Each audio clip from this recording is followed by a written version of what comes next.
जय श्री हरि। आप सभी भक्तों को भादो शुक्ल पक्ष पद्मा एकादशी की हार्दिक शुभकामनाएं। भक्तों, पद्मा एकादशी जिसे पार्श्व एकादशी या परिवर्तनी एकादशी के नाम से भी जानते हैं, भाद्रपद शुक्ल पक्ष की एकादशी होती है। यह एकादशी भगवान विष्णु को समर्पित होती है और चतुर्मास के दौरान सबसे प्रमुख एकादशियों में मानी जाती है। इस दिन तुलसी पूजन, व्रत और कथा श्रवण करने का विशेष महत्व है। तुलसी बिना विष्णु पूजा अधूरी मानी जाती है। पद्मा एकादशी पर भगवान विष्णु योग निद्रा में करवट बदलते हैं और उस दिन तुलसी पूजन करने से विशेष पुण्य प्राप्त होता है। तुलसी पूजन से मन, वचन और कर्म की शुद्धि होती है, वातावरण पवित्र बनता है और नकारात्मक ऊर्जा का नाश होता है। इस दिन तुलसी पूजन सहित व्रत करने से हजारों गौदान, हवन और यज्ञों के बराबर पुण्य प्राप्त होता है। जो भक्त एकादशी के दिन श्रद्धा और भक्ति के साथ माँ तुलसी की इन पावन व्रत कथा को सुनता है, उन्हें पापों से मुक्ति मिलती है। इसमें वर्णन है कि राजा युधिष्ठिर ने श्री कृष्ण से इस व्रत के फल के बारे में पूछा था। श्री कृष्ण ने कहा, जो इस दिन कथा सुनता है वह वैकुंठ लोक प्राप्त करता है। कथा के माध्यम से मन एकाग्र होता है और धार्मिक ज्ञान में वृद्धि होती है। इस दिन प्रातः काल ब्रह्म मुहूर्त में उठकर स्नान करे और शुद्ध वस्त्र धारण करे। व्रत का संकल्प ले कि मैं पद्मा एकादशी का व्रत रखती हूँ। भगवान विष्णु की कृपा हेतु भक्तों इस दिन तुलसी के पौधे के पास घी का दीपक जलाए और अक्षत, चंदन, रौली व पुष्प अर्पित करें। तुलसी माता की परिक्रमा करें, कम से कम 3 या 7 बार। विष्णु मंत्र का जाप करें, ओम नमो भागवते वासुदेवाय। अब आइए श्रवण करते हैं माँ तुलसी की कथा। एक बार देवराज इंद्र देवगुरु बृहस्पति के साथ भगवान शिव का दर्शन करने कैलाश गए। महादेव ने दोनों की परीक्षा लेनी चाहिए, इसलिए रूप बदलकर अवधूत बन गए। उनके शरीर पर कोई वस्त्र न था। उनका शरीर जलती हुई अग्नि के समान धधक रहा था और अत्यंत भयंकर नजर आते थे। अवधूत दोनों के रास्ते में खड़े हो गए। इंद्र ने एक विचित्र पुरुष को रास्ते में खड़े देखा तो चौंके।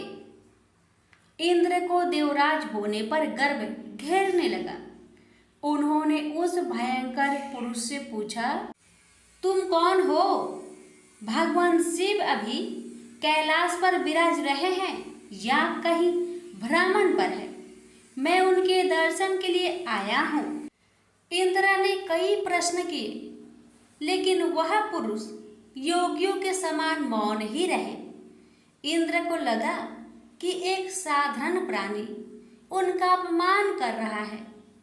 उनके मन में देवराज होने का अहंकार उपजा, जो क्रोध में बदल गया। इंद्र ने कहा, मेरे बराबर अनुरोध करने पर भी तू कुछ नहीं बोलकर मेरा अपमान कर रहा है। मैं तुझे अभी दंड देता हूँ। ऐसा कहकर इंद्र ने वज्र उठा लिया।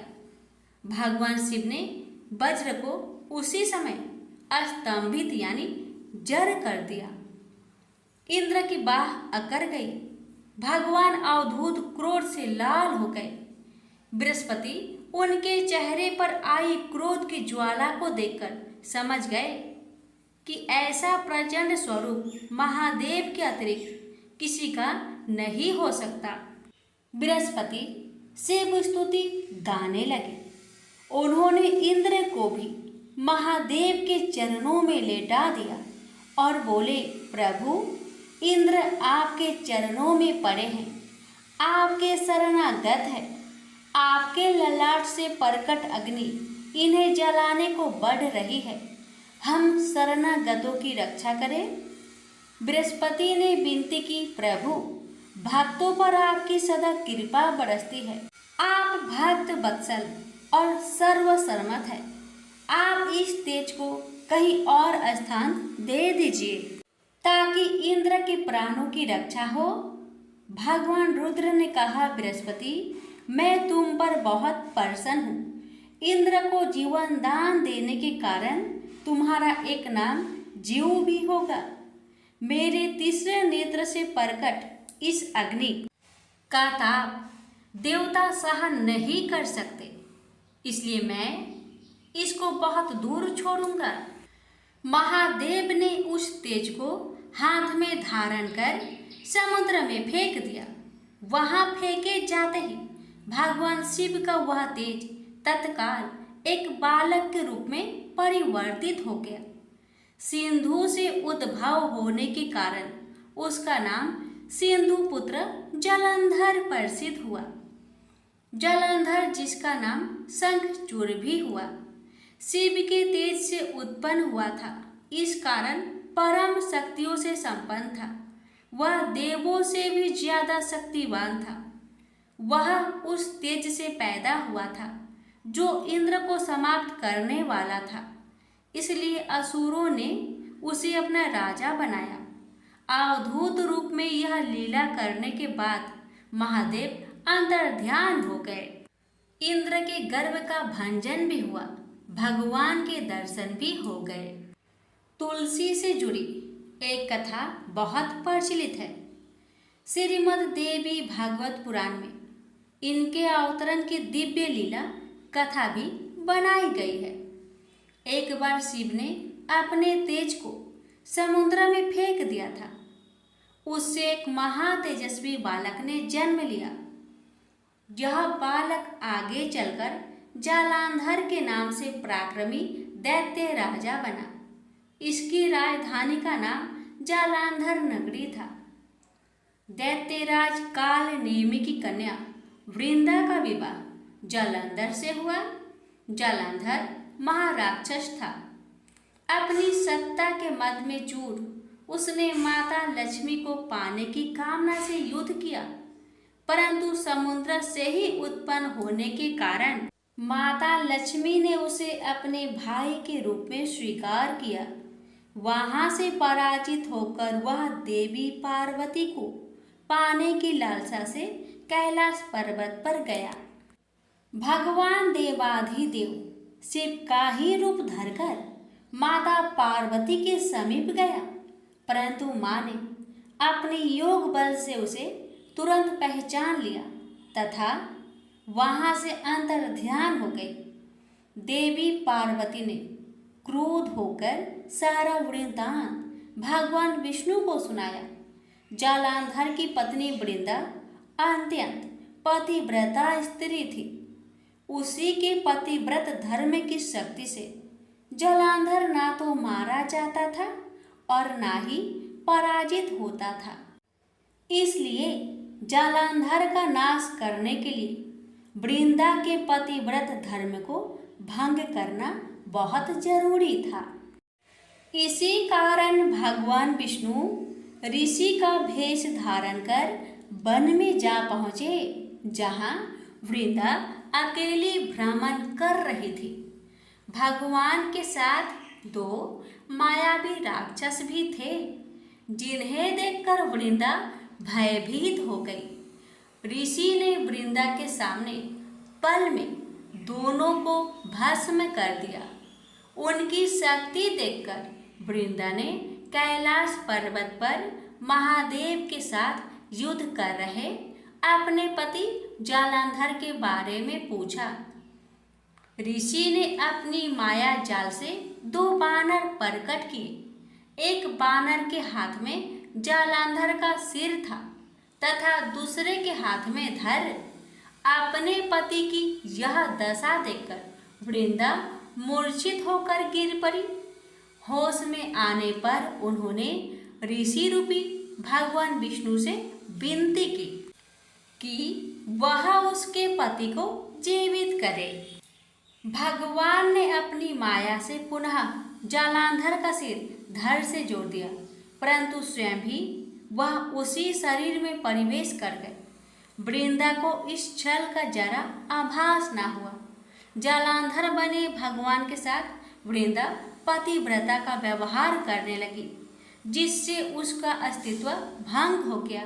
ऐसे होते ही वृंदा का पति जालंधर युद्ध में हार गया। इस सारी लीला का जब वृंदा को पता चला तो उसने क्रोध होकर भगवान विष्णु को शीला होने का श्राप दे दिया तथा स्वयं सती हो गई। जहाँ वृंदा भस्म हुई वहाँ तुलसी का पौधा उगा। भगवान विष्णु ने वृंदा से कहा, हे वृंदा, तुम अपने अस्तित्व के कारण मुझे लक्ष्मी से भी अधिक प्रिय हो गई हो। अब तुम तुलसी के रूप में सदा मेरे साथ रहोगी। जो मनुष्य भी मेरे शालिग्राम रूप के साथ तुलसी का विवाह करेगा उसे इस लोक और परलोक में विपुल यश प्राप्त होगा।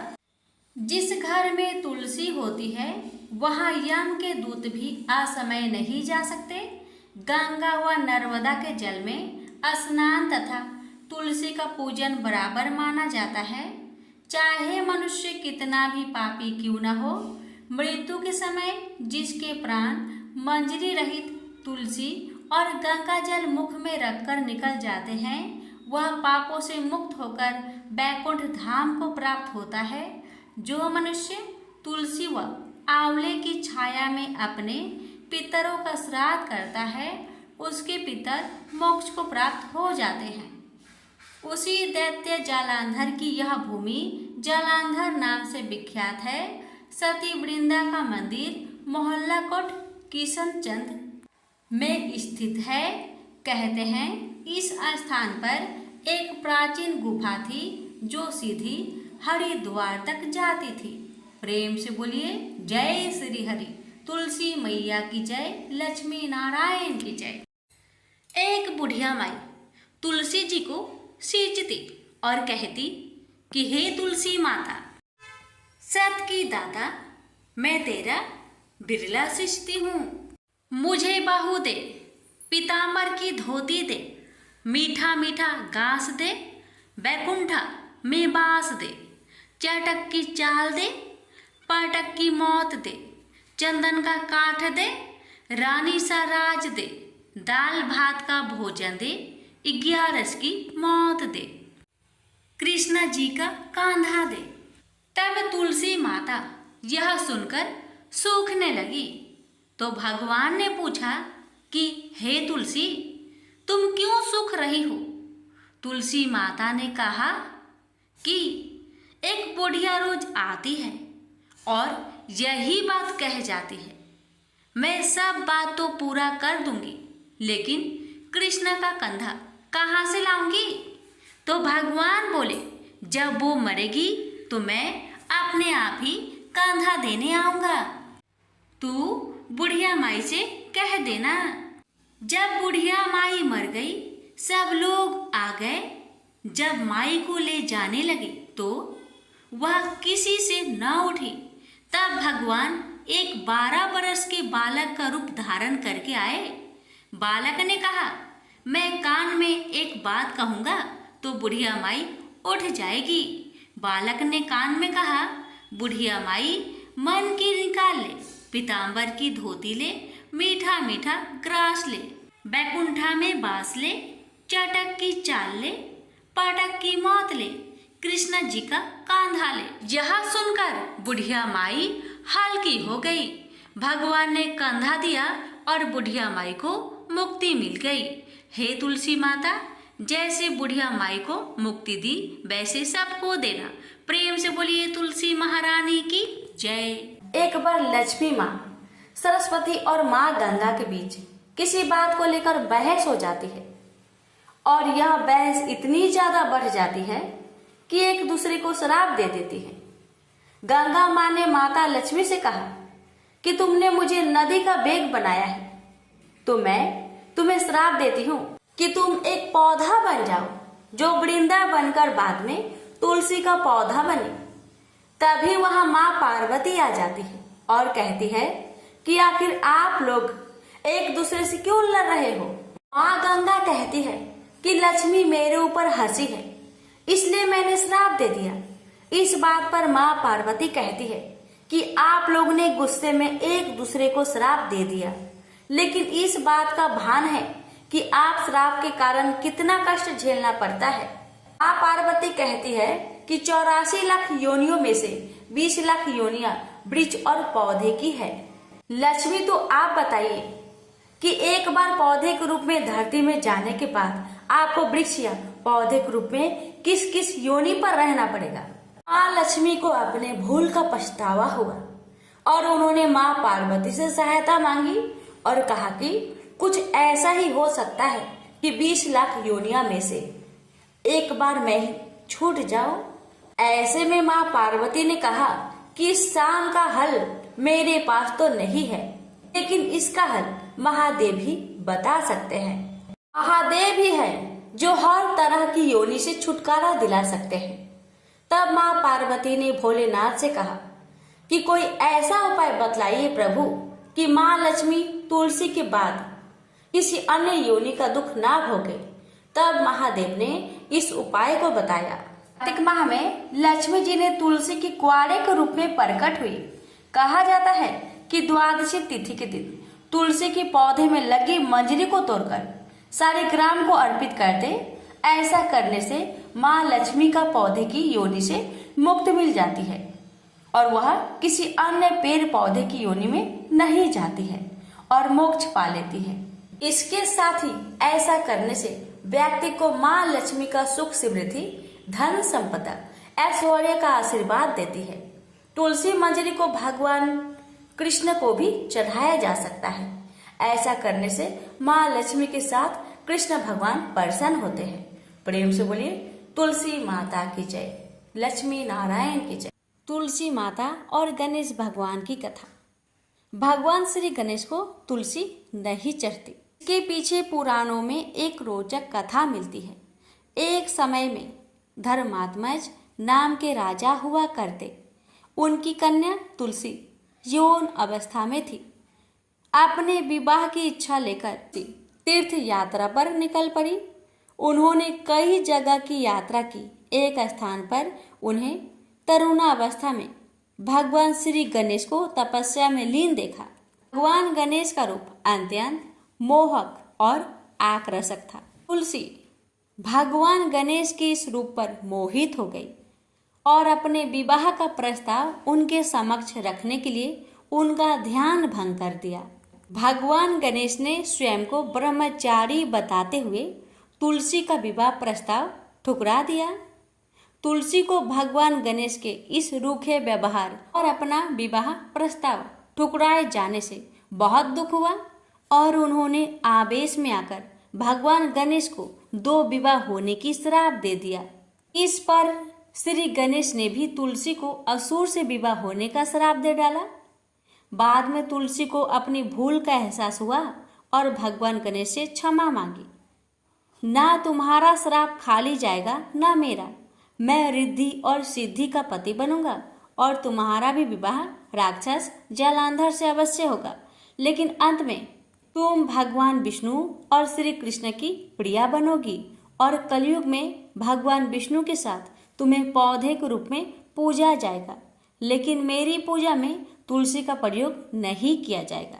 प्रेम से बोलिए तुलसी माता की जय, गणेश भगवान की जय। एक नगर में एक गरीब ब्राह्मण अपनी पत्नी के साथ रहता था। वह भिक्षा मांग मांग कर अपना जीवन गुजारता और भगवान की पूजा में लगा रहता था। वह उतने ही भिक्षा मांगता जिससे उसके और उसके परिवार का पेट भर सके। उस नगर का राजा बहुत धनवान था और ब्राह्मणों का आदर करने वाला था। राजा किसी भी ब्राह्मण को अपने महल से खाली हाथ नहीं जाने देते थे।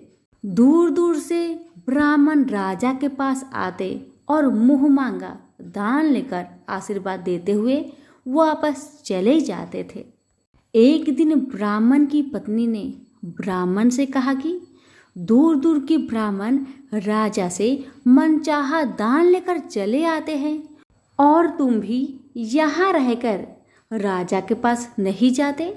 जन्म भर मैं कंगाली का झक झेलूं, आज तुम जाओ और राजा से कुछ मांग कर लाओ। ब्राह्मण ने पत्नी को समझाते हुए कहा, तू तो बावड़ी है, हमें धन की क्या जरूरत, हमें इतना तो मिल ही जाता है जिससे हम अपना पेट भर सके। और राजा का धन तो अच्छा नहीं होता, वो हमें नहीं लेना चाहिए। ब्राह्मण की पत्नी जिद पर अड़ गई और बोली, मैं तुम्हारी एक भी बात सुनने वाली नहीं। कब तक हम कंगाली में जीते रहेंगे? तुम तो रोज माला लेकर बैठ जाते हो। अपने बच्चे को क्या खिलाएंगे और क्या पहनाएंगे? जब बच्चे दूसरे बच्चों को पहनते, ओढ़ते और खाते पीते देखेंगे तो उनका भी मन ललचाएगा। अब तुम राजा के पास जाओ। राजा बहुत भला व्यक्ति है, वो हमें मुंह मांगा दान जरूर देंगे। मजबूर होकर ब्राह्मण राजा के महल की ओर चल पड़ा, पर राजा उस समय महल में नहीं था। ब्राह्मण को वापस लौटना पड़ा। दूसरे दिन ब्राह्मण की पत्नी ने ब्राह्मण को फिर से महल में भेजा, परंतु राजा फिर से महल में नहीं मिला। तीसरे दिन राजा महल में गया और उसने ब्राह्मण का स्वागत किया और उसे आसन पर बैठाया और साथ में ब्राह्मण देवता से 2 दिन न मिल पाने के लिए क्षमा भी मांगी। राजा ने कहा, मैं आपकी क्या सेवा कर सकता हूँ? ब्राह्मण ने कहा, जो मैं मांगू वो आप दे सकेंगे? राजा ने कहा, हाँ हाँ कहिए, मैं आपकी क्या सेवा कर सकता हूँ? ब्राह्मण ने निवेदन किया, महाराज मैं कुछ और नहीं चाहता, बस आप मुझे अपने पसीने की कमाई से 4 पैसे दान में दे दीजिए। ब्राह्मण की बात सुन राजा बहुत हैरान हो गए और मन ही मन सोचने लगे कि मेरे महल में कितने सारे धन पड़े हैं, पर मेरी मेहनत की एक कौड़ी भी नहीं है। राजा ने ब्राह्मण से कहा, आप मुझे 1 दिन का समय दे, मैं कल आपको आपका मुंह मांगा दान दूंगा। ब्राह्मण महल से अपने घर को खाली हाथ ही लौट आए। ब्राह्मण को खाली हाथ आता देख पत्नी बोली, क्या हुआ, राजा ने कुछ दिया नहीं? ब्राह्मण बोला, राजा ने कल देने के लिए कहा है। ब्राह्मण की पत्नी सोचने लगी, शायद इन्होंने बहुत सारा धन मांगा होगा और राजा को इसकी व्यवस्था करने में समय लग रहा होगा, इसलिए कल बुलाया है। दूसरी ओर राजा ने अपने राजसी कपड़े बदलकर फटे पुराने कपड़े पहने और मजदूर जैसा भेष बना लिया। जब राजा की पत्नी ने देखा और कारण पूछा तो राजा ने सब कुछ बताया। रानी बोली, मैं भी आपके साथ चलूंगी। राजा के हाँ कहने पर रानी भी पुरानी साड़ी पहनकर आ गई। इस प्रकार राजा रानी मजदूरी की तलाश में शहर निकले। लुहारों के मोहल्ले में जाकर राजा ने आवाज लगाई, किसी को मजदूर चाहिए? आखिरकार एक लुहार ने उन्हें बुला लिया, जो पहिए पर हाल चढ़ाने की तैयारी कर रहा था। उसने राजा से कहा, देखो तुम्हें पहले खलात ठोकनी पड़ेगी और जब आग आ जाए उसके बाद घन पिटना होगा। फिर रानी की ओर देखकर कहा, तुम्हें कुएं से पानी लेकर होदी भरनी होगी और कोयले वाले घर से कोयला लेकर भट्टी में डालना होगा। तुम दोनों के दिन भर काम करने के लिए मैं तुम्हें 2-2 आने दूंगा। अगर काम पसंद हो तो बोलो, नहीं तो अपना रास्ता नापो। राजा रानी लोहार के बताए काम को करने लगे। राजा खलात ठोकने लगा पर उससे काम ठीक से नहीं हो पा रहा था। लोहार नाराज होकर राजा को ठीक से काम करने के लिए कहता है। राजा जैसे तैसे अपना काम करने लगा। रानी भी कुएं से पानी भरकर लाने लगी। रानी के हाथ में फफोले पड़ गए। किसी तरह बड़ी कठिनाइयों से उसने पानी का हौज भरा। उसके बाद रानी कोयला लाकर भट्टी में डालने लगी। कोयला भरने के कारण रानी के गोरे गोरे हाथ और कपड़े काले पड़ गए। भट्टी में आग आने पर लुहार ने पात भट्टी में से निकालकर पहियों पर जमाई और एक घन अपने हाथ में लेकर और एक राजा के हाथ में देकर कहा, देखो बारी बारी से घन इस पर पटकना, हाथ इधर उधर ना होने पाए। राजा जोर जोर से घन पटकने लगा, लेकिन उसका निशाना ठीक नहीं बैठता था। कभी घन हाल पर गिरता तो कभी पहिए पर। मजदूरों का ऐसा काम देखकर लुहारिन बरबराती हुई आई और लोहार से कहने लगी, तुमने कहाँ से यह नौसिखिए मजदूर काम पर लगाए हैं? इनसे काम तो होगा नहीं। यह मजदूर तुम्हारा सब काम बिगाड़ देंगे। राजा रानी उन दोनों की फटाकर सुनते सुनते अपना काम मन लगाकर करते रहे। घन पटकते पटकते राजा का शरीर पसीना से तर तर हो गया और जोर शोर से सांस चलने लगी। रानी भी पानी भरते भरते और कोयला झोंकते झोंकते थक कर चूर हो गई। दोनों ने पूरे दिन बहुत मेहनत की। लुहार ने राजा रानी को 2-2 पैसे दिए, जिसे वो बड़ी खुशी खुशी लेकर महल आ गए। आज उन्हें पता चला कि मेहनत की कमाई कैसी होती है। राजा ने 4 पैसे अलग रख दिए और अगले दिन ब्राह्मण को बुलाकर उसे दे दिए। ब्राह्मण राजा को आशीर्वाद देकर घर लौटा और ब्राह्मणी से कहा, लो मैं राजा के यहाँ से दक्षिणा ले आया हूँ। ब्राह्मणी खुश होकर दौड़ती हुई आई, पर जब उसने 4 पैसे देखे तो वह ठिठक कर रह गई और उन्हें दूर फेंक दिया। वो जल भूनकर ब्राह्मण से बोली, तुम जैसे दरिद्र राजा के यहाँ भी जाकर कुछ नहीं मांगा, शर्म भी नहीं आती। इतना कहकर रूठ कर चली गई और बहुत देर तक बरबराती रही। ब्राह्मण ने उन 4 पैसों को उठाकर तुलसी के पास रख दिए और सोचा, जब ब्राह्मणी शांत हो जाएगी तो जरूरत पड़ने पर ये सिक्के को उठा लेगी।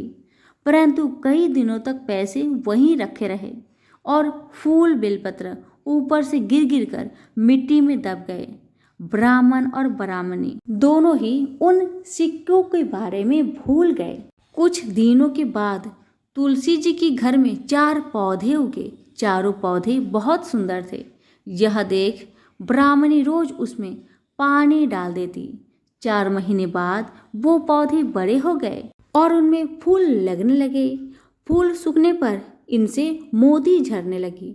ब्राह्मण और ब्राह्मणी ने कभी मोती नहीं देखे थे। वो समझे कि कोई बीज है। हर रोज कई कई फूल झरते और मोती पूरे तुलसी पर बिखर जाते। ब्राह्मणी उन मोतियों को समेट कर घर के एक कोने में डाल देती। इस तरह वहां मोतियों का ढेर लग गया था। एक दिन एक सब्जी वाली आई। ब्राह्मणी को सब्जी लेनी थी, पर उसके पास पैसे नहीं थे। उसने सब्जी वाली से कहा, क्या तुम इन चमकदार बीजों के बदले सब्जी दे सकती हो? सब्जी वाली ने देखा तो वो पहचान गई, अरे ये तो मोती है। उसने खुशी खुशी ब्राह्मणी को उन मोतियों के बदले उनकी मनपसंद सब्जी दे दी। अब से हर रोज ऐसा होने लगा। ब्राह्मणी और सब्जी वाली दोनों खुश थे। सब्जी वाली यह सोचकर खुश थी कि मुझे 1 पैसे की तरकारी के बदले हजारों का माल मिलता है, और ब्राह्मणी ये सोचकर खुश थी कि इस बीजों के बदले सब्जी मिल जाती है। इस प्रकार कई महीने बीत गए। उधर राजा के महल में कई राजहंस थे जो मोती चुगते थे। राजा का यह नियम था, जब राजहंस मोती चुग लेते थे उसके बाद ही राजा और उसका परिवार भोजन करता था। एक समय बाद राजा का सारा धन उन मोतियों और दान देने में खर्च हो गया। अब राजा को मोती खरीदने के पैसे तक नहीं बचे। यह खबर पूरे नगर में फैल गई। ब्राह्मण और ब्राह्मणी को जब यह पता चला तो उन्होंने यही विचार किया कि राजा बहुत दानी और नेक दिल है। उसने अपना सब कुछ दान कर दिया, यहाँ तक कि शायद उनके पास खाने को भी कुछ नहीं है। ऐसा हालत में हमें उन लोगों की सहायता करनी चाहिए ब्राह्मण ने ब्राह्मणी से कहा, अगर तू कहे तो इसमें से कुछ बीज राजा को दे दूं। तू कहती है इससे सब्जी और खाने की चीज मिल जाते हैं। ब्राह्मणी ने कहा, हाँ, मैं रोज इसके बदले सौदा लिया करती हूँ। ऐसा कहकर ब्राह्मणी एक टोकरी बीज भर लाई। ब्राह्मण राजा के पास पहुंचा और उसे वो मोती दिए और राजा को सारी बात बताई। राजा उन मोतियों को देखकर चौंक गया। उसने मोती राजहंस को दिए। राजहंस उन्हें चुगने लगे। यह देख राजा ने ब्राह्मण से कहा, एक एक मोती सैकड़ों रुपए का है। सच बताए, आपके पास इतने मोती कहाँ से आए? ब्राह्मण बोला, महाराज, ऐसे बीज तो हमारे घर पर बहुत हैं। और राजा को पूरी बात बताई। राजा अपने मंत्रियों के साथ ब्राह्मण के घर पहुंचे और उन चारों पेड़ों को देखा। पूछताछ में उन सिक्के वाली बात सामने आ गई। जब पेड़ों को देखा तो उनकी जड़ के पास वही सिक्के चिपके हुए थे। आज ब्राह्मण और ब्राह्मणी को मालूम हुआ कि उनके पास लाखों करोड़ों की दौलत है, जिसे वो साधारण बीज समझते थे।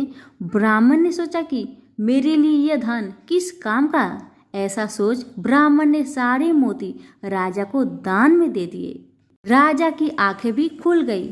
मेहनत के धन की कीमत उन्हें मालूम पड़ गई। उस दिन राजा ने प्रण कर लिया कि मैं खजाने के पैसे से एक भी पैसा अपने खर्च में नहीं लगाऊंगा। अपना खर्च मेहनत करके चलाऊंगा।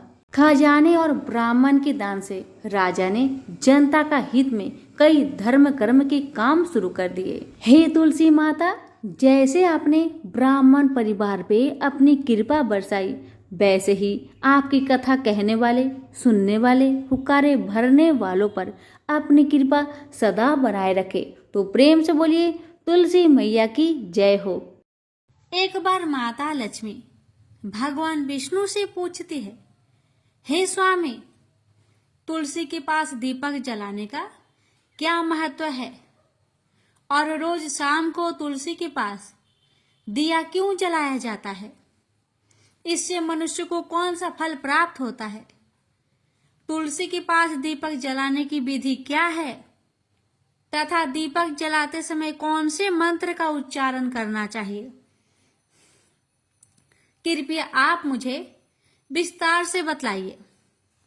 तब भगवान विष्णु जी कहते हैं, हे देवी, आज आपने समस्त मानव जाति के कल्याण के लिए बहुत ही महत्वपूर्ण प्रश्न किया है। आपके इस प्रश्न का उत्तर देने से पूर्व मैं आपको एक प्राचीन कथा सुनाता हूं, जिससे आपको सभी प्रश्न के उत्तर मिल जाएंगे। इसलिए आप इस कथा को बड़े ही श्रद्धा प्रसन्नचित पूर्वक पूरा सुनिए। इस कथा को ध्यान से पूरा सुनने मात्र से ही मनुष्य को, भक्तों को 100 वर्षों तक तुलसी के पास दीपक जलाने का पुण्य प्राप्त हो जाता है। फिर माता लक्ष्मी कहती है, हे स्वामी, हे भगवान, मैं इस कथा को सुनने के लिए बड़ी उत्सुक हूं। कृपया आप इस कथा को सुनाना प्रारंभ कीजिए। तब भगवान विष्णु माता लक्ष्मी को वह कथा सुनाने लग जाते हैं कि हे देवी, पूर्व काल की बात है। दक्षिण दिशा में तुंगभद्रा नाम की एक बहुत बड़ी नदी है। इस नदी के किनारे पर हरिहरपुर नाम का एक अत्यंत सुंदर नगर बसा हुआ था। उसी नगर में काशी नाम के एक ब्राह्मण निवास करते थे। वे अत्यंत गुणवान, चरित्रवान, धर्म कार्य करने वाले तथा वेदों के मार्ग पर चलने वाले थे। उन्होंने समस्त शास्त्र का अध्ययन किया हुआ था।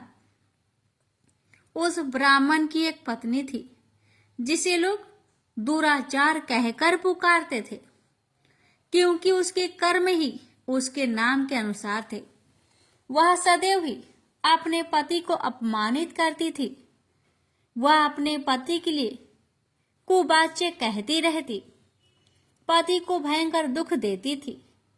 पति के लिए कभी भोजन नहीं बनाती थी, अपने पति के साथ कभी शयन नहीं किया, कभी उसके साथ प्रेम से व्यवहार तक नहीं किया। पति के मित्र, परिवार के लोग घर पर आते तो वह स्त्री उनको अपमानित करके घर से भगा देती थी और स्वयं काम भाव से उन्मत्त होकर निरंतर अन्य वैभव चारिणी स्त्रियों के साथ घूमा करती थी। उसका मन पति को छोड़कर पराये पुरुष में लगा रहता था। उसने कभी अपने पति से प्रेम से बात तक नहीं की, किंतु पराये पुरुषों के संग बैठकर बातें करती थी। पराये पुरुषों को मोहित करने के लिए बड़े ही सज धज कर गांव में घूमने जाया करती थी। कभी वह वन में किसी वृक्ष के नीचे खड़ी रहकर सुंदर पुरुषों की राह देखने लगती और किसी दुष्ट पुरुष को मोहित करके उसके संग भोग विलास किया करती थी।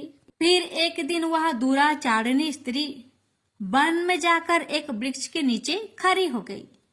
उसका चित्त काम से भरा हुआ था। वह किसी सुंदर कामी पुरुष की राह देख रही थी, किंतु बहुत समय निकलने के बाद भी उस स्थान पर कोई पुरुष नहीं आया। इसलिए वह अत्यंत दुखी हो गई और प्रियतम की खोज में इधर उधर देखने लगी। उस दिन उसका सारा परिश्रम व्यर्थ हो गया। वहां पर खड़ी होकर वह नाना प्रकार की बातें कहकर विलाप करने लगी। हाय, आज तो इस मार्ग से कोई भी सुंदर पुरुष नहीं आया। अब मैं कैसे अपने काम वासना को शांत करूं? क्या करूं? आज की रात कैसे बीतेगी? यह सोचकर वह जोर जोर से रोने लगी। उस जंगल में एक भयानक बाघ निवास करता था। उस पापिनी स्त्री की आवाज सुनकर वह जाग गया और उछलकर उस स्त्री का भक्षण करने के लिए उसके पास आ गया। उस भयंकर बाघ को देखकर उस स्त्री के पसीने छूटने लगे। वह थर थर कांपने लगी। वह स्त्री कुछ करती, इतने में ही उस बाघ ने अपने पंजे से उसे घायल कर दिया और वह स्त्री जमीन पर गिर पड़ी। जमीन पर गिरते ही वह स्त्री चिल्लाते हुए बोली, अरे बाघ, तू किस लिए यहाँ पर आया है? मुझे क्यों मार रहा है? मैं यहाँ पर अपने प्रियतम को खोज रही हूँ। तू मुझे छोड़ दे। मेरा भक्षण करके तुझे क्या मिलेगा? उस स्त्री की बात सुनकर वह भयानक बाघ क्षण भर के लिए रुक गया और हंसते हुए बोला, ए दुष्टा, आज विधाता ने मुझे मेरा ग्रास नियुक्त किया है। तुझ जैसी पापिनी स्त्रियों का भक्षण करना ही मेरा काम है। तभी मुझे इस शरीर से मुक्ति मिलेगी। बाघ की बात सुनकर वह स्त्री कहने लगी, हे बाघ, तुम कौन हो? मुझे सच सच बताओ, तुम्हें किस कारण से बाघ की योनि में जन्म लेना पड़ा और तुम मुझ जैसी स्त्रियों का भक्षण क्यों करते हो? पहले मुझे सारी बात बताओ और फिर मेरा भक्षण करो। फिर बाघ कहने लगा, हे पापिनी, मैं तुझे मेरे पूर्व जन्म का वृत्तांत सुनाता हूँ कि किस कारण मुझे बाघ बनना पड़ा। पूर्व काल में दक्षिण देश में एक नदी थी। उस नदी के तट पर एक नगरी बसी हुई थी। उस नगरी में मैं निवास करता था। मैं एक ब्राह्मण का पुत्र था और नदी किनारे बैठकर यज्ञ आदि कार्य किया करता था। मैंने उस जन्म में अनेक पापियों के लिए यज्ञ किया। उन पापियों के घर का भोजन किया। मैंने धन के लोभ से अनेक पापियों के लिए कार्य किए। जिन वस्तुओं का दान ब्राह्मण को नहीं लेना चाहिए, उन वस्तुओं का दान मैंने ग्रहण किया और दूसरों से धन लेता था। लेकिन कभी वापस नहीं करता था। इस प्रकार से पाप करते हुए मुझे बहुत साल बीत गए और मैं बूढ़ा हो गया। मेरे बाल दाढ़ी सब सफेद हो गए, आंखें सूज गई, मुंह के सारे दांत गिर गए, लेकिन फिर भी मेरी दान लेने की आदत नहीं छूटी और मैं पाप करता गया। फिर एक दिन मैं धन के लोभ से नदी किनारे गया और अन्य धूर्त ब्राह्मणों के साथ मिलकर हमने लोगों को ठगा। झूठे मंत्र का कथन बोलकर हमने बिना विधि विधान से किए ही देवी देवताओं का पूजन किया और बहुत सारा धन दान में ले लिया। फिर उसी स्थान पर एक बीमार कुत्ते ने मेरे पैर में काट लिया और मैं मूर्छित होकर गिर पड़ा। उसी क्षण मेरे प्राण भी चले गए। फिर यम के दूत उस स्थान पर प्रकट हुए और मुझे पकड़कर यमपुरी ले गए। वहां पर यमराज ने चित्रगुप्त से मेरे कर्मों का लेखा जोखा निकालने के लिए कहा। फिर चित्रगुप्त कहने लगे, हे धर्मराज, इस ब्राह्मण ने घोर पाप किए हैं।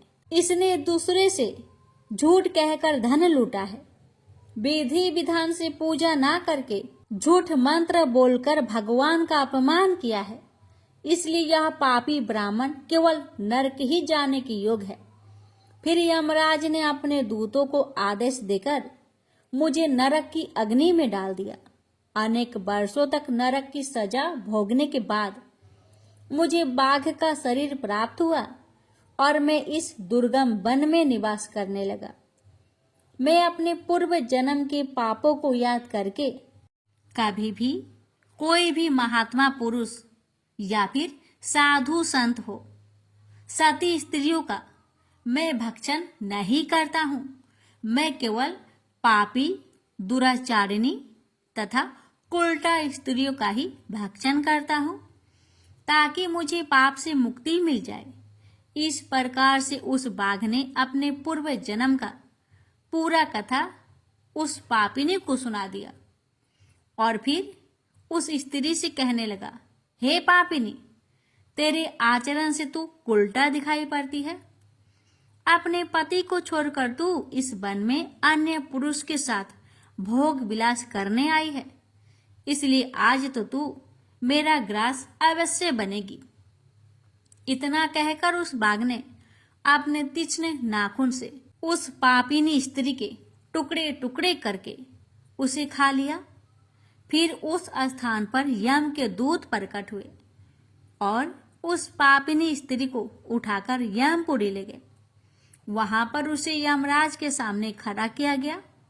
फिर चित्रगुप्त ने उस स्त्री का लेखा जोखा निकालते हुए यमराज जी से कहने लगे, हे धर्मराज, यह स्त्री तो अत्यंत पापिनी है। इसने घोर पाप किए हैं। इसने व्यभिचार किया है। इसने अपनी पति की कभी सेवा नहीं की। अपने पति को भूलकर पराये पुरुषों के संग भोग विलास किया करती। उसके पाप को सुनकर यमराज जी ने उस स्त्री को अग्नि से भरे हुए कुंडों में डालने का आदेश दिया। अनेक वर्षों तक उसे उस कुंड में पकाया गया। फिर उसे निकालकर दूसरे नरक में डाल दिया गया।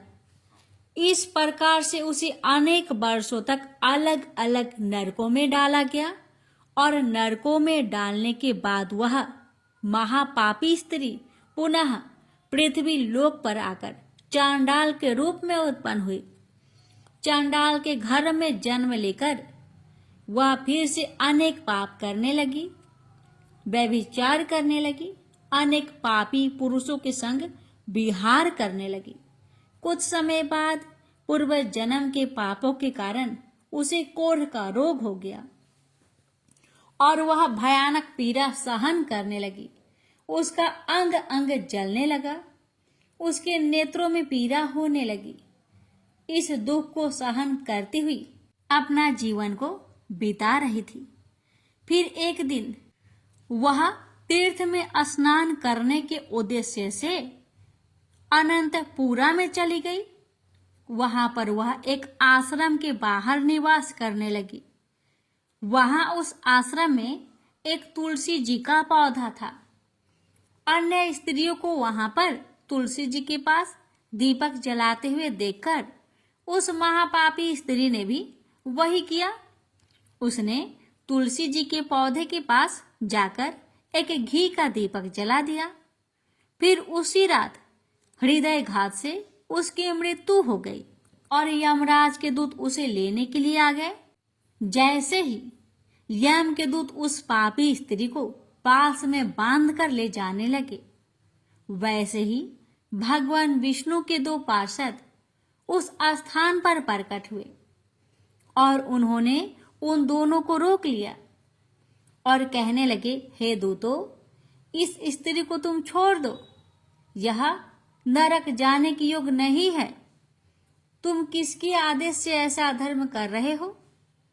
फिर यम के दूत कहने लगे, हे पार्षदों, हम यमराज के आदेश से इस पापी स्त्री को उठाकर ले जा रहे हैं, किंतु आप हमें किस कारण से रोक रहे हैं? यह स्त्री अत्यंत पापी है, महापापी है। इसने बहुत घोर पाप किए हैं। इसे नरक में जाने की आज्ञा मिली है।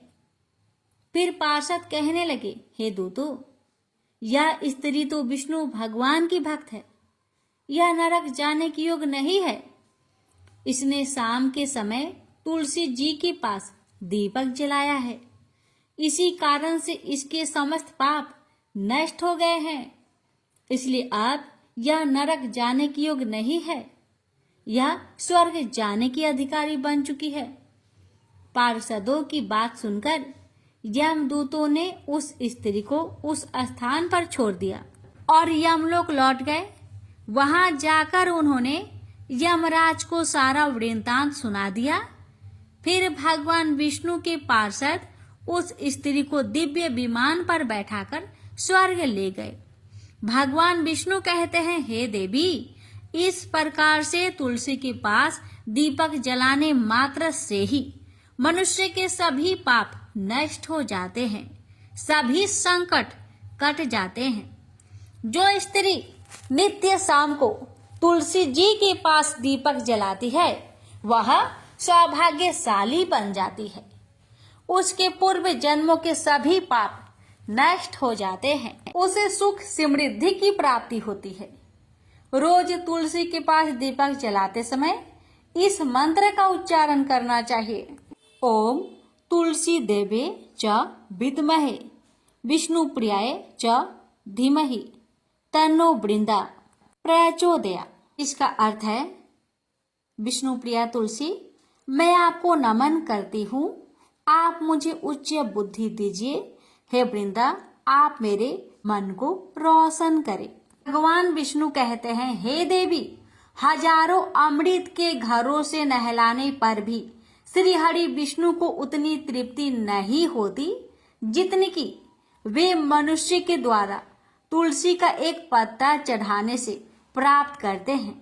10,000 गौदान से मानव को जो फल प्राप्त करता है, वही फल तुलसी पत्र के दान से पा लेता है।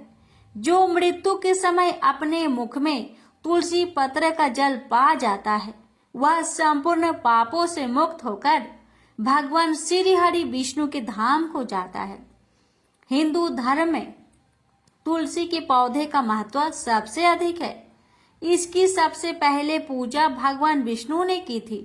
भगवान विष्णु कहते हैं, जिस प्रकार से देवी लक्ष्मी से बैकुंठ को ऐश्वर्य प्राप्त है, उसी प्रकार से बैकुंठ में तुलसी के कारण ही पवित्रता प्राप्त है। पृथ्वी लोक पर जिस स्थान पर भी तुलसी का पौधा होगा, उस स्थान पर कभी बुराई का वास नहीं होगा। ऐसा स्थान सबसे अधिक पवित्र होगा। इसी कारण से हमें हमारे घर में तुलसी का पौधा अवश्य लगाना चाहिए। इस प्रकार से भगवान विष्णु ने तुलसी के पास दिया जलाने का महत्व, महिमा बताए। अगर कथा अच्छी लगे तो कमेंट बॉक्स में तुलसी महारानी की जय अवश्य लिखें और इस वीडियो को एक शेयर अवश्य करें। भगवान विष्णु आप सभी भक्तों की हर मनोकामना को पूर्ण करे। प्रेम से बोलिए जय श्री हरि।